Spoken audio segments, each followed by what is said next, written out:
Buenos días a todos. Pues vamos a empezar con el tema 5, aprender a utilizar la fuente de diatermia. Bueno, como sabemos, muchos de nosotros cuando acabamos la residencia, pues lo que pensábamos es que en la fuente de diatermia el botón amarillo pues es el corte. Si quería dar coagulación porque un vaso nos estaba sangrando o por algún pólipo, etcétera, pues le dábamos al botón azul, ¿no? Pero esto no es hoy en día pues tan sencillo como lo que parece. Las fuentes de termia producen una corriente alterna de alta frecuencia y que se transforma en energía térmica. En general, podemos dar corriente de corte, corriente de coagulación o podemos dar también corrientes mixtas. La corriente de corte en general produce un voltaje pico y aumenta la temperatura por encima de los 10 grados centígrados, y esto lo que lo que produce es que genere un corte muy rápido o una sección del tejido muy rápida, mientras que la coagulación normalmente eleva la temperatura menos de 100 grados centígrados y por tanto se produce una sección del tejido más lenta. Para entender cómo funcionan las corrientes de diatermia, pues quizás es conveniente repasar algunos conceptos físicos, si bien pues pueden resultar engorrosos, ¿no? Esto es un dibujo que con frecuencia figura en los libros de física y como pueden ver aquí, al aplicar una fuerza o un voltaje, pues esto desencadena una corriente o una intensidad que se mide en amperios y que debe de vencer una resistencia o una impedancia que se mide en ohmios. Y esto genera un trabajo o potencia que se mide en vatios. Según vemos en esta fórmula, el voltaje es directamente proporcional a la impedancia y a la intensidad, de tal manera, y esto resulta muy interesante, que cuanto mayor es la impedancia de los tejidos o la resistencia de los tejidos al cortarlo, mayor es el voltaje y más energía térmica se genera para vencer esa resistencia. Esto lo que va a condicionar es un aumento de los efectos adversos, un aumento de los efectos térmicos, pues como sabemos, la mayoría de los efectos térmicos de las fuentes de diatermia, de los efectos adversos, se genera por un daño transmural. Este daño transmural es ocasionado por los efectos térmicos.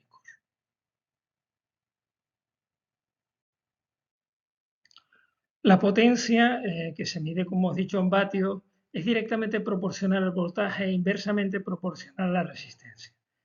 Esto que hace que si al aumentar la resistencia o la impedancia de un tejido determinado a un voltaje fijo, lógicamente se reduce la potencia. Y que si aumenta la impedancia y se aumenta el voltaje, se mantiene la potencia, ¿no? Esto es de gran interés porque esto es lo que sucedía en las fuentes antiguas, que nosotros podíamos modificar el voltaje.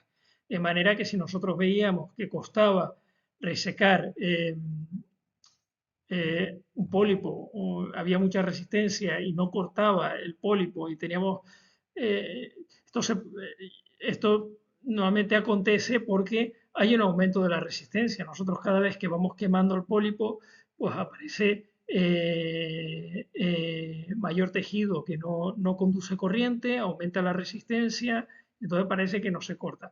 Entonces lo que se permitía a las fuentes antiguas era aumentar el voltaje para incrementar la potencia y de esta manera seccionar el pólipo.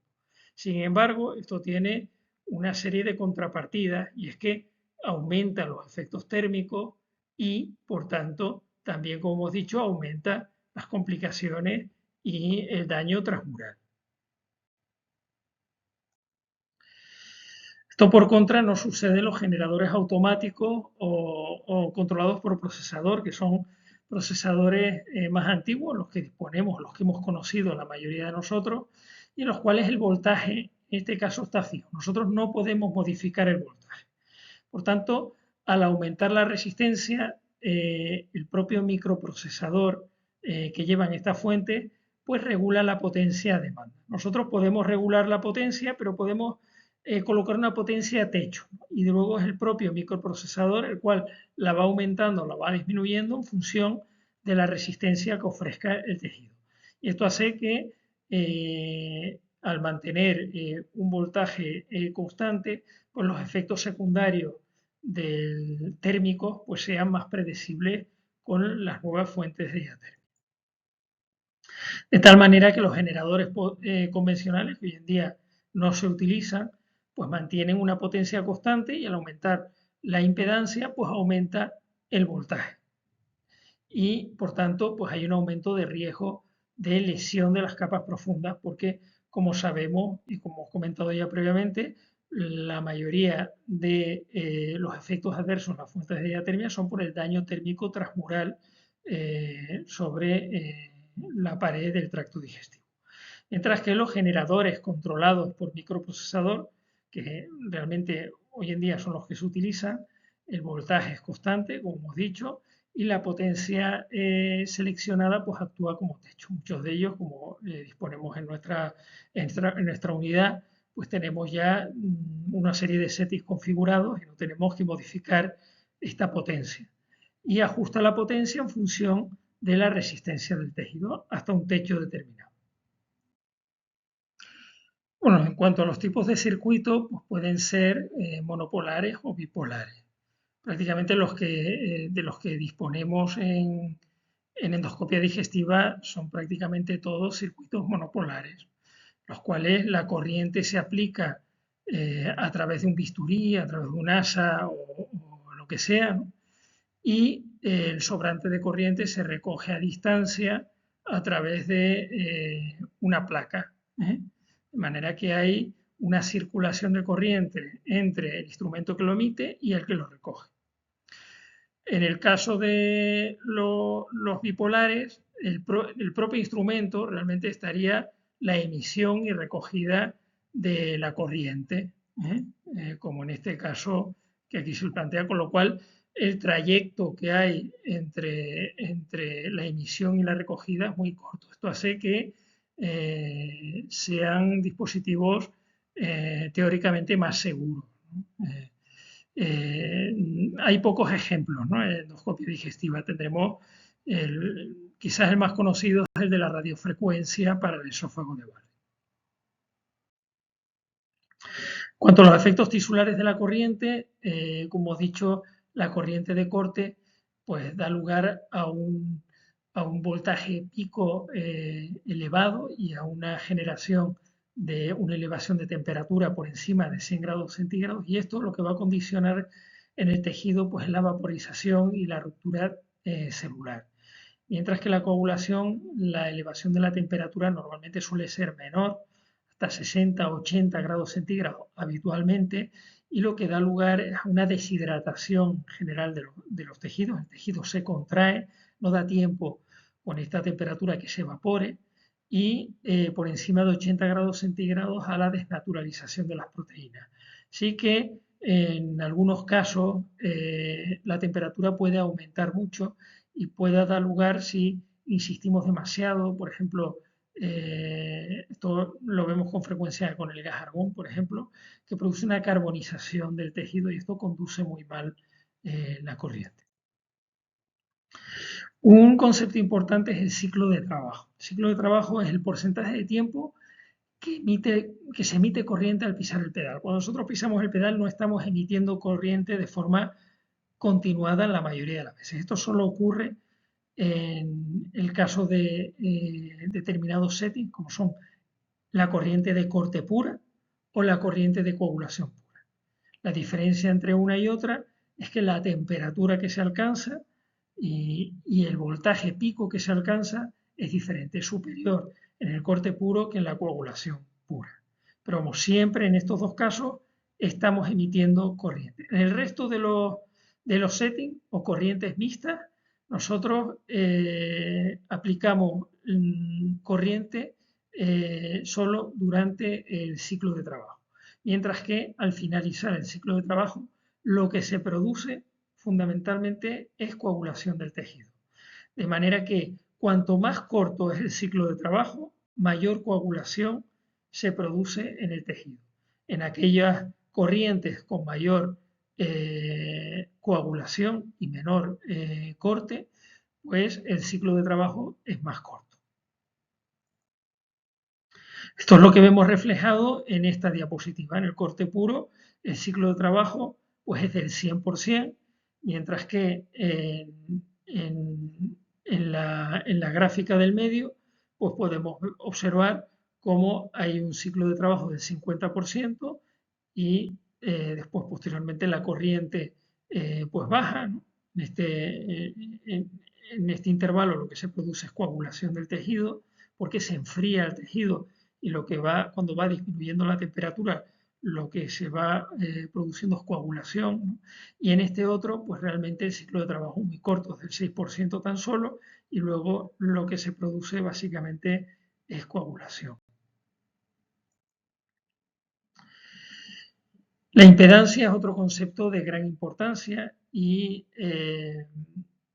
su factor, digamos, más importante es la deshidratación del tejido.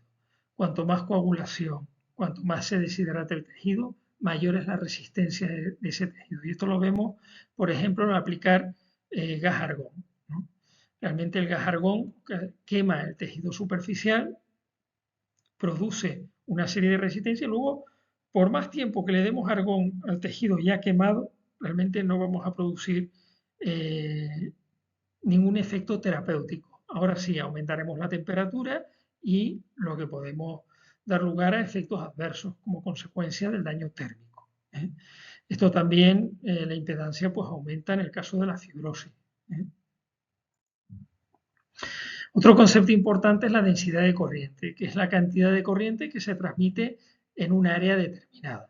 Como pueden ver ustedes en estas dos figuras, pues la densidad de corriente va a ser diferente en este caso que en este. En este caso, la densidad de corriente, pues lógicamente será mayor, ¿no? Pues que la aplicamos toda la totalidad de corriente en un área menor.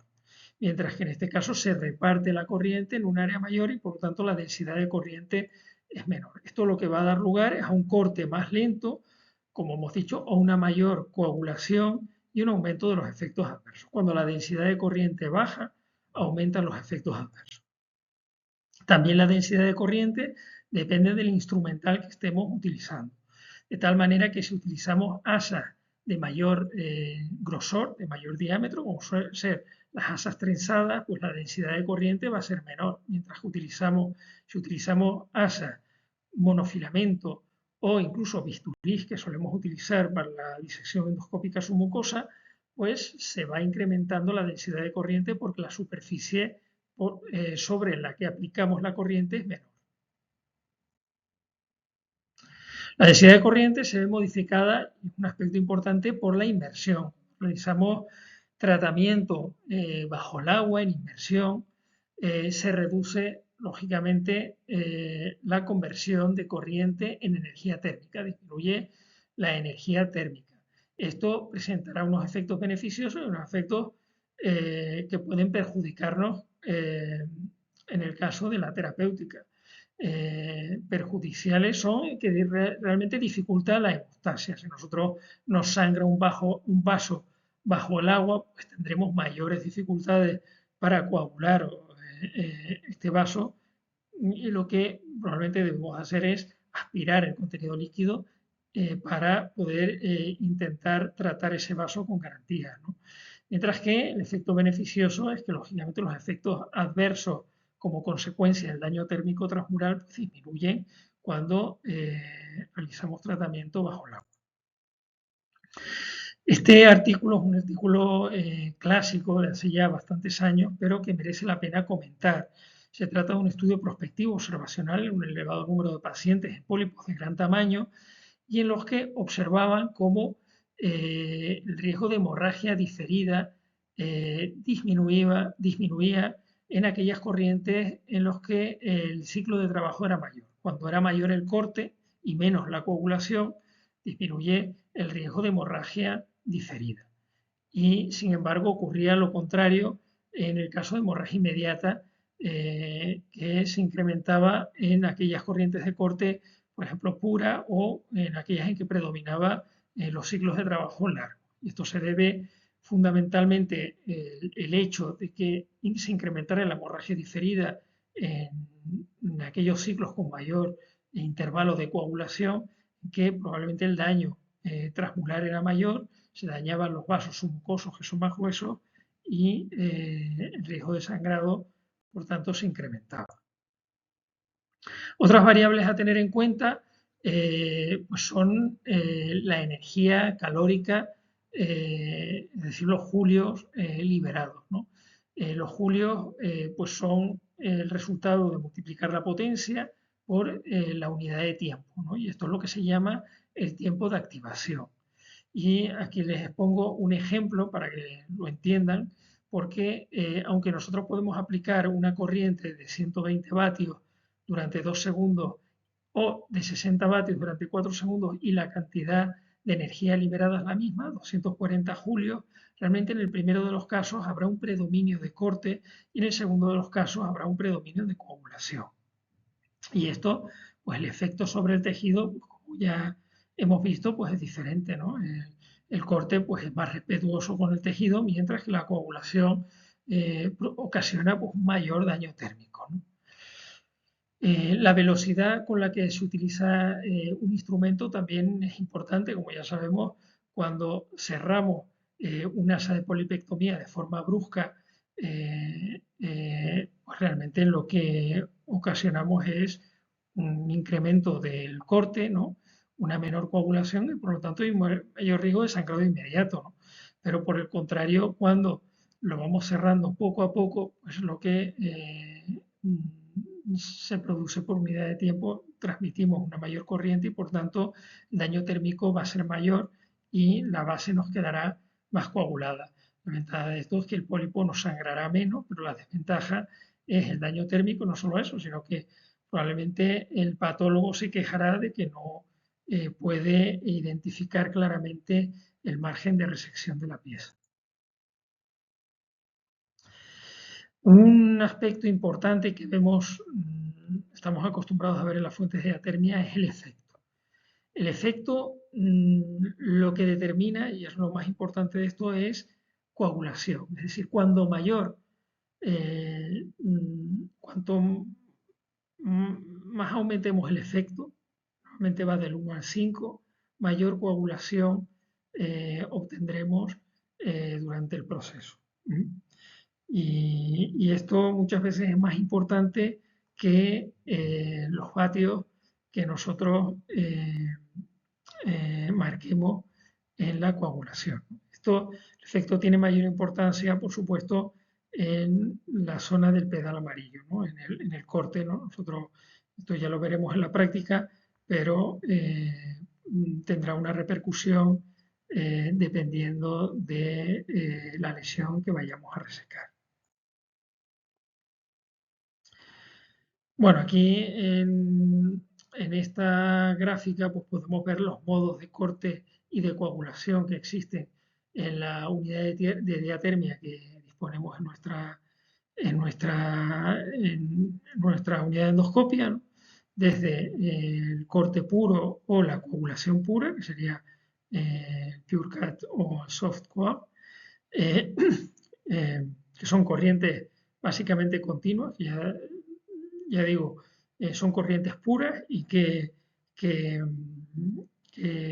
todo lo que apliquemos pues va a ser un ciclo de trabajo, ¿no? Cuando pisemos el pedal. Y después hay corrientes mixtas en medio. En unas predominará más el ciclo de trabajo, el corte, y en otras predominará más la coagulación. Y esto ahora veremos brevemente, o esto mejor es verlo en la práctica, pero realmente para qué pueden ser útiles unas y otros modos. El PureCut, como digo, es una corriente continua, es puro ciclo de trabajo, emite un voltaje pico muy alto, por encima de 200, una temperatura muy alta, y esto hace que seccione rápidamente el tejido y que por tanto realmente dañe muy poco al tejido circundante, sino solamente la parte del tejido que a nosotros nos interesa, pero tiene el riesgo un elevado riesgo de hemorragia inmediata y esto hace que se utilice muy poco en la práctica clínica. La coagulación suave, pues es también una corriente continua, ya digo, lo que pasa es que el voltaje pico es menor y es una coagulación pura, ¿no? Es decir, lo que genera esto, pues básicamente es coagulación del tejido, ¿no? Se utiliza fundamentalmente para el marcaje de lesiones planas, por ejemplo, marcaje antes de realizar una resección bajo el agua o antes de una disección endoscópica submucosa o antes de una resección endoscópica transmural, ¿no? Y también pues, se puede utilizar para coagulación preventiva de vasos con la pinza Coagrasper, ¿no? Y aquí vemos algunas corrientes mixtas, en este caso son corrientes con predominio de corte, en que predomina el ciclo de trabajo. Tenemos la Pulse Cut Fast y la Pulse Cut Slow. Vemos la Pulse Cut Fast, se utiliza fundamentalmente en la esfinterotomía endoscópica, que nos interesa poco ocasionar un daño del tejido pancreático, la disección endoscópica submucosa, y la slow es la que básicamente se utiliza con mayor frecuencia, la que utilizamos en pólipos sesiles o planos y en las mucosectomías endoscópicas. Básicamente también se podría utilizar en los pediculados, por ejemplo, aumentando el efecto. Aquí vemos otros modos intermedios como el Blend Coa y Power Coa, que son modos ya con predominio, ciclos de trabajo más cortos y con predominio de los intervalos de coagulación, como vemos aquí, y que se pueden utilizar, aunque realmente no son tan utilizados como el resto para la mucosectomía, para la disección sí que se utiliza también el Power Coa para la disección, ¿no? Son modos de disección sobre todo, ¿no? Y el Foursquare es una corriente mixta ya con una carga importante de coagulación, ¿no? Con una fase de coagulación muy larga, con un ciclo de trabajo muy corto y que podemos utilizar sobre todo para pólipos pediculados con pedículos gruesos, ¿no? Que con elevado riesgo de sangrado y que nos interese coagular bien el vaso nutricio. Y el spray COA, pues básicamente es una coagulación muy superficial con un ciclo de trabajo muy corto que realmente es muy potente, con un voltaje pico muy alto y que coagula sin contacto. Y es muy parecido al gas argón y hay muchos centros que lo utilizan para el tratamiento de lesiones vasculares en lugar del gas argón y que suele ir muy bien para esto. El argón es un gas inerte. El catéter de argón pues tiene un cable de tungsteno que libera una corriente de alto voltaje, puede ser parecido al spray coa. Coagula también sin contacto, con una baja penetrancia, ¿no? Esto hace que el daño transmural pues sea poco frecuente y que la longitud del arco de la distancia pues dependerá de la potencia que pongamos, del flujo y de la impedancia. En recto y en estómago, que son tejidos más resistentes, con una pared más gruesa, podemos utilizar flujos más altos y potencias también más altas, mientras que en el colon, sobre todo proximal, y en el duodeno, pues utilizaremos flujos más bajos y potencias más bajas. Y hay varios settings para el argón, hay settings que son continuos, más potentes, como el force argón, que pueden ser útiles para aplicar en proctitis actínica, en recto o en GABE, en estómago, ya digo, o en recto, que hay menos riesgo de efectos adversos. Se utiliza más, sin embargo, los modos pulsados, ¿no? Que, cuando apretamos el pedal, pues automáticamente el argón se aplica de forma pulsada, de forma lenta o de forma rápida, y que se puede utilizar también para la proctitis actínica agave, también para las angiodisplasias y para las escaras, para el tratamiento de escaras, de los márgenes, ¿no? De las polipectomías, especialmente en Pismil, ¿no? Y el Smart Argón, que es un modo continuo y que es un modo más respetuoso, más superficial y que puede ser más adecuado, que es menos potente para el ciego, colon derecho y también para el intestino delgado.